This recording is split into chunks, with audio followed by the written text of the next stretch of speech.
Hello guys! Hello! Hello! How are you mga friends? Mga subscribers? Kumusta kayo lahat? And welcome to my channel! My humble channel! Ah, Nakita yung sasakyan sa likod. Ito ay lilinisin ko ngayon. Kasi wala yung driver. Kaya ako ang maglilinis. Kasi sobrang dumi talaga. Kaya linisin ko. Kasi gagamitin ito ng doktor. Ito yung sasakyan ng doktor. Ang laki ng sasakyan na to. Malaki. Pang desierto talaga, lalaki ng gulong. Kaya mataas ito. Kaya hindi ko alam kung kaya kong linisin. Pero try ko lang. I try my best to clean this car. Okay guys. Kakayanin ang lahat. Okay.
Bakit ako paglilinis? Ang laki-laki sobrang sasakyan.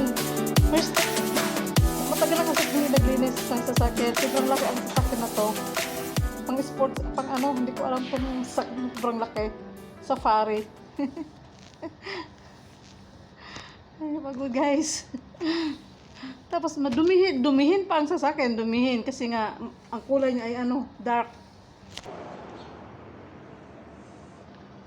Mataas ang sasakyan na to guys. Sobrang taas. Tingnan mo, sobrang taas. Ano, umakit kaya ako. Umakit kaya ako sa hagdanan. Umakit ako sa hagdanan kay siyempre malit lang tayo. Ang laki ng sasakyan. Grabe, uy. Tapos ang dumi pati, uy. Tingnan mo yun, oh. Ang dumi, oh. Hindi nilinis ng driver. Kaya ako na lang ang maglilinis. Sobrang taas. Ayan, guys. Kita nyo. Oh. Ito, may driver kami dati. Hindi niya gano'n nilinis. Ngayon, nilinis ko nga. Oh, yun, oh. Luminis lang yung nilinis ko. Ito, oh. Yung kanya yun, oh, hindi nilinis. Ayan, guys. Oh, my God.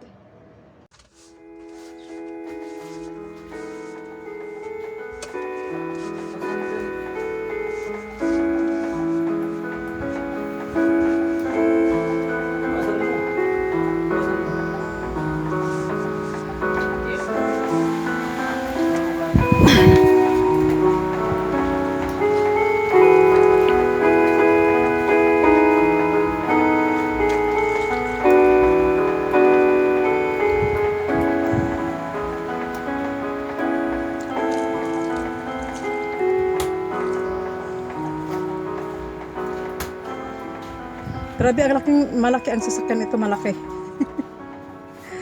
Kaya halos isang oras ko naglinis. Sobrang dumi.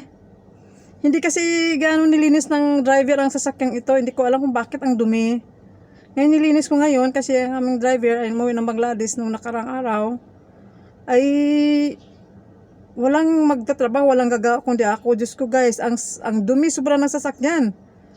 Umakit ako sa bubungan, umakit ako sa taas. Nagkako ako ng hagdanan kasi sobrang ang taas nga eh. Ang sasakyan na to. Napagod nga lang talaga ako, pinawisan ako. Dahil nga mainit. Mainit din ang ano na to. Ang panahon na to. Kaya kakayanin lahat. Di alam na mga tao sa Pilipinas kung anong hirap naming mga OFW dito. Kaya ginagawa naming lahat na trabaho dahil nga trabaho namin. Ganito ang trabaho namin guys. Kaya yung mga ibang tao sa Pilipinas, kung akala nila namumulot lang kami dito ng pera, hindi, hirap. Dugo at puhunan ng ano namin dito. Pag ngayon pag nanghingi sila ng mga tulong, pag hindi mo agad pagbibigyan, agad nagtatampo, hindi ka kakausapin, kalimutan ka. Kaya hindi man, guys, alam mo may pamilya din ako, kami, may pamilya, bawat sahod, padala lahat, walang halos na natitira. Kaya naman yung mga kung sino kung mga iyon na maghingi ng tulong, ay paano naman itutulong kung wala ding matitirang pera, di ba guys? Sana makaunawa naman sila sa kalagayan namin ditong OFW. Tingnan mo, itong trabaho na to, hindi ko trabaho ito ng lalaki. Kaya ginagawa ko, sobrang laki ang sasakyan, napakalaki. Malaki siya pang ano talaga ba? Pang deserto tong sasakyan na to, kasi laki ang gulong. Mahirap linisin siya kasi dumihin. Kaya napagod ako. Talagang pinawisan ako. Ilong ko napulo na sa pawis. Ako hindi ko kinaya ang trabaho ko dito isang OFW. Talagang pinapakita ka sa buong mundo kung anong trabaho namin dito. Kung anong hirap namin dito. Kaya naman maunawaan naman sa kami ng mga tao dyan sa Pilipinas na kung anong hirap namin dito, hindi kami namumulot ng pera. Dugo at pawis ang puhunan namin dito. Kaya guys, smile na lang kahit anong pagod.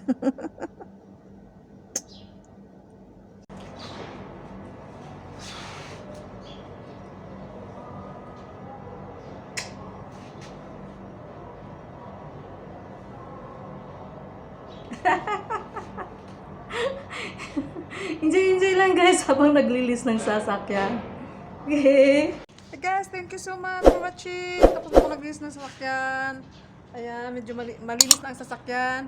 Thank you so much for watching. Love you all. Bye.